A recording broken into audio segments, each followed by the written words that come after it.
Hey everyone, welcome back to my channel and Happy New Year. In today's video, I'm going to be sharing with you my 2023 plant wish list.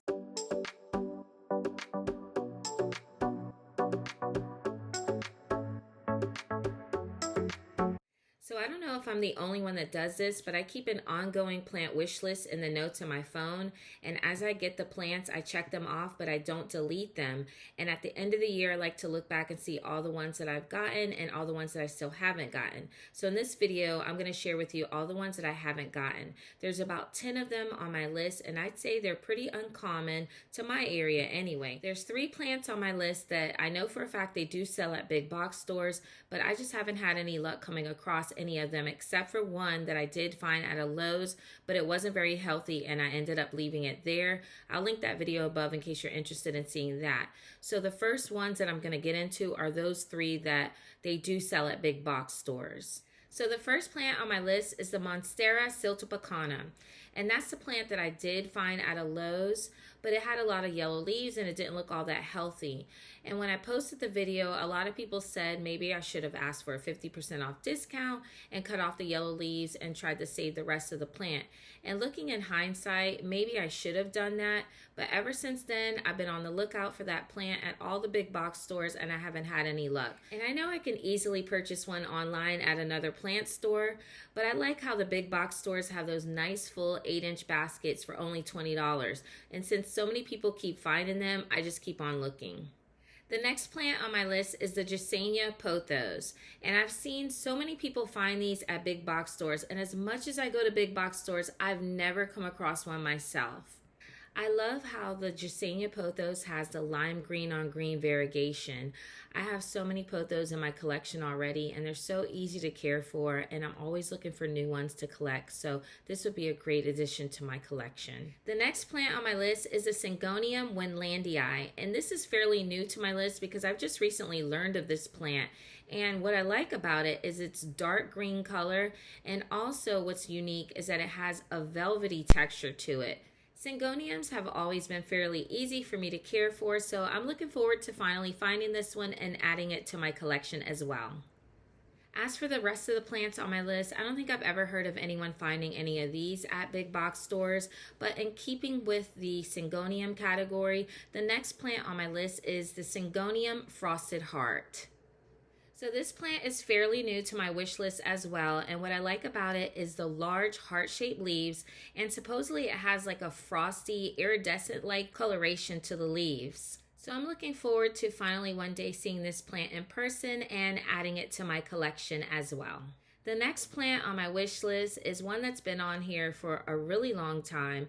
It's the Anthurium Clearonevium, and I've actually seen this one in person, and I love how it has the large heart-shaped leaves with the dark green color and the velvety texture. I have a couple of the more common forms of anthuriums, but I really love how the Anthurium Clearonevium looks, and I think I want to start adding a few more rare plants to my collection, and I think this would be a great addition. The next plant on my list is one that's been on there probably the longest, and it's the Monstera Constellation. I have the regular Monstera deliciosa in my collection, which I love so much, and I would recommend to anyone who's just starting out with the new plant collection.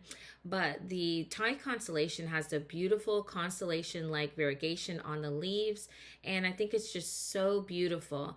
And I'm pretty sure you guys probably know about the whole fiasco that happened with the Costa Farms, where they were supposed to release the Monstera Thai Constellation, and it kept getting delayed, and then they finally made an announcement that they were going to do a small release through Walmart.com.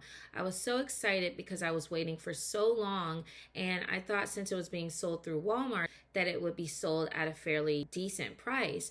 But when they released it, it was going for $599, and although the size that they were selling was fairly big, $599 was still out of my budget for a plant. But the good thing is I have noticed that the prices are going down on the Monstera Thai Constellation, and I have been looking into a few shops online, so hopefully this will be a plant that I can get in the near future. All right, the next plant on my list is the Epiphyllum Panatum Varigata. This plant has actually been on my wish list for almost a year now, and the first time that I saw one in person was when I did a plant shopping tour at Amelia's Smarty Plants in Lake Worth, Florida.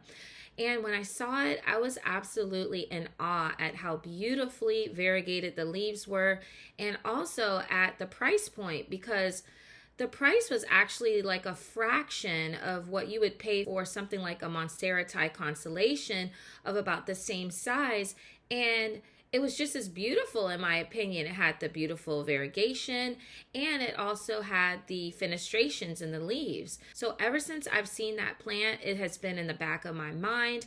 And I've also seen it at another local nursery, and I keep on telling myself that I'm going to go back one day and get it. So hopefully the prices are still the same, or maybe have even dropped, because one day I definitely am going to go back and get it. And when I do, you guys will know about it. All right, so the next plant on my list is the Alocasia Jacqueline. So this plant is fairly new to my list, and I've actually never seen one in person, but from all the pictures that I've seen, what I like is the print on the leaves, as well as the quirky shape of the leaves, and also the petioles have that zebra print like the Alocasia zebrina. So the next plant on my wish list is the Hoya Callista phyla, and you guys know I love my Hoyas. And one of the main reasons why I love Hoyas are for their beautifully fragrant flowers. But this one actually caught my eye because not only does it have those beautiful flowers, but for the markings on its leaves. So even if it didn't have those flowers, I still would want one in my collection just for the foliage itself. And last but not least, this plant genus is one that I've been recently collecting more and more of, but this one in particular I believe is more of a rare form, because whenever I've looked it up online it says that it's rare, and I for one have never seen one in person. And I'm not sure if I'm going to pronounce this correctly, but I believe it's called an Aglaonema red succum. So lately I've been collecting more and more aglaonemas, so I've been looking up different types online and watching YouTube videos to see what types are out there, and this one just keeps coming up. And I just love how the leaves are almost completely red, which is one of the reasons why I love aglaonemas so much, because they come in so many different varieties and different beautiful colors, which can actually be really fun sometimes to add a pop of color to your normally all green plant collection. So those are the top 10 plants that I have on my plant wish list for now, and that list is always changing, especially since I'm always out plant shopping and seeing new plants. But those are the ones that I have my eyes on for now. Leave a comment down below and let me know if any of these plants are on your wish list, and also if you have any of these in your collection already. Also, comment below and let me know what plants are on your wish list that aren't on mine, so I can check those out as well. I'm super excited for this new year of plants, and I want to thank all of you for joining me on this plant journey. If you're not subscribed to my channel, take a moment to subscribe and make sure your notifications are on so you don't miss out on any future videos. Also, if you like this video, don't forget to give me a big thumbs up. I have so many plant shopping tours planned for this year, so let's see what all we can find.